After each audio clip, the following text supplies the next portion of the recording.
Hi. I left some other videos about the nature of proof. This is going to be the quick and dirty version because I see that those things are fairly long and they're not getting too well viewed. So listen really quick. This is the nature of proof. I've just thought about this a little bit and I've got it down to some really simple basic principles. Okay. All proof is perception. When you prove something to somebody else, you're basically having them perceive something. And just think of it as like a concentric thing. At the center is always perception. Then there is, well, for one thing, there's a number of levels of the way that perception gets, let's say, shared. Okay. First off, there's bringing somebody else to actually perceive what you perceive or have perceived in the past. That is direct proof. That's the most direct proof. Okay. The next layer out, or whatever, is what I call reported perception. That is any secondhand perception. It's just somebody reporting what they perceived, and then it's a question of you believing them.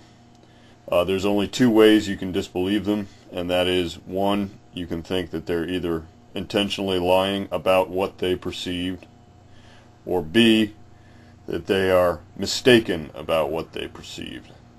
Okay, a mistaken thing could be linked to hallucination, which means perceiving an internal thing as an external thing. But I wanted to add that there's no particular reason to give more credence to something that several people see over what just one person sees.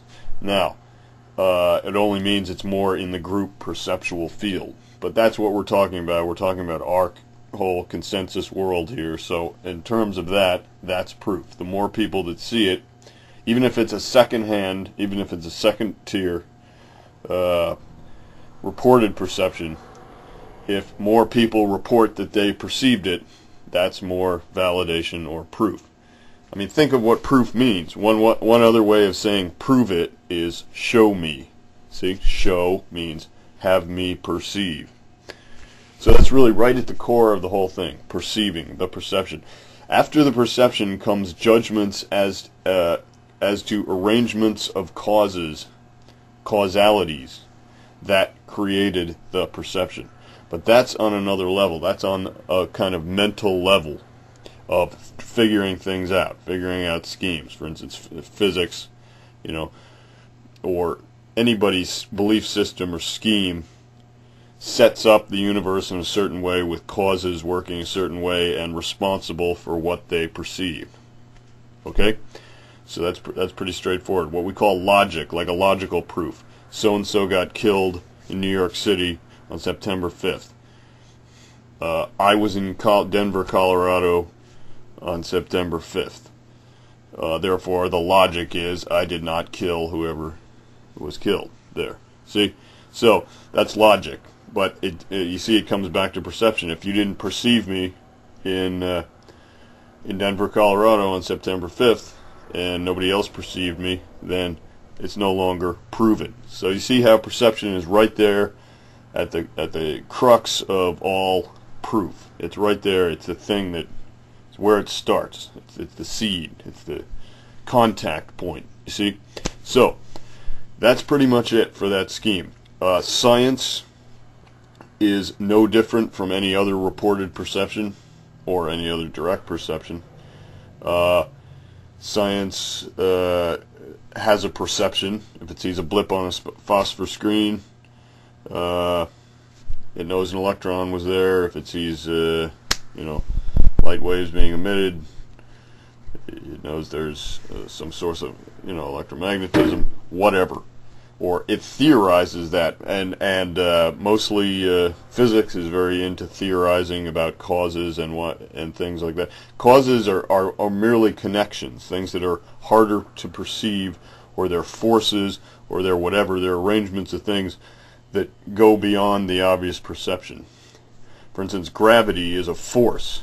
You can't point to it as a thing. If it's a curvature of space-time or whatever, that's an arrangement of the universe, that's theory, that's that whole level, whatever that is. So the logic is space-time is curved, that's making things attracted to large massive bodies. You see, that's logic. But the real proof, to really prove gravity, you have to see something fall to the ground. You know, this proves gravity right here. You know, so I have an electric guitar. Prove it. Here's my electric guitar. You know, so there's no more reason to believe science than any other perception, really. The only difference between science is it's a very controlled environment, and they're seeking to produce certain effects, and which prove theories, which are, again, arrangements of these causes, a logic behind the effects. So if you're talking about any phenomenon, paranormal phenomena, and or normal phenomena, and you're not actually there, everything is going to be on that second level, reported perception. Then the only assessments are, is there an error? Are there lies going on? If there's no actual reason to believe intentional lying, then you're left with error. There's, in certain cases, like, did you misperceive something? See something normal and think it was abnormal? Or think it was, paranormal? Or see something internal and think it was external? Errors like that. I mean, if you don't have a reason to believe these things, the certainest you're going to get is believing that, at least believing the person perceived what they're saying they perceived. Since you haven't perceived it yourself, you can't get to that really close level of proof. If you did, you wouldn't need to, be proving it. It would already be proved. Then it would only be a question as to why or whatever. But